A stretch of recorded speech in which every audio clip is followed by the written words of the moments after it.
తెలంగాణలో కొలువుదీరిన కాంగ్రెస్ ప్రభుత్వం ఎన్నికల హామీల అమలుపై కసరత్తు మొదలుపెట్టింది. మరికొన్ని నెలల్లో లోక్సభ ఎన్నికలు జరగబోతుండగా 6 గ్యారంటీల్లో ఇచ్చిన హామీలను జనాల దగ్గరకు చేరవేసేందుకు ప్రయత్నాలు మొదలుపెట్టింది. 6 గ్యారంటీల్లో 2 గ్యారంటీలు అయిన మహిళలకు ఆర్టీసీ బస్సుల్లో ఉచిత ప్రయాణం, ఆరోగ్యశ్రీ కార్డు పరిమితి పెంపు అమలు చేసింది. దీంతో ఇప్పుడు మిగిలిన హామీలను కూడా అమలు చేసే విషయంలో జాగ్రత్తగా అడుగులు వేస్తుంది రేవంత్ సర్కార్. గృహజ్యోతి పథకం కింద ప్రతి ఇంటికి 200 యూనిట్ల వరకు ఉచిత కరెంటు ఇస్తామని, ఎవరు కరెంటు బిల్లు కట్టకండి అని, మనదే అధికారం అంటూ ఎన్నికల సమయంలో కాంగ్రెస్ నేతలు తెగ ప్రచారం చేశారు.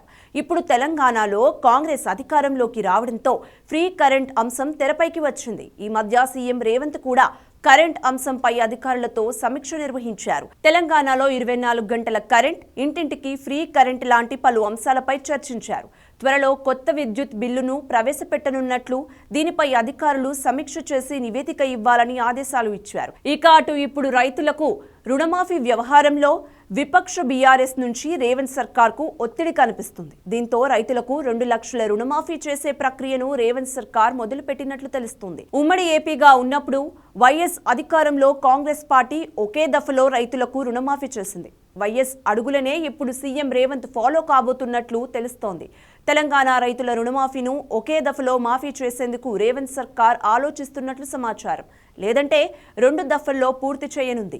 లోక్సభ ఎన్నికల్లోపే దీన్ని అమలు చేయాలని భావిస్తున్నట్లుగా తెలుస్తోంది. తెలంగాణలోని రైతులు బ్యాంకుల నుంచి అప్పుగా తీసుకున్న క్రాప్ లోన్ కారణంగా వారిపై వడ్డీ భారం పడకుండా ప్రభుత్వం కసరత్తు చేస్తుంది. ఇందుకోసం రేవంత్ సర్కార్ ప్రత్యేక కార్పొరేషన్ ఏర్పాటు చేయనుంది.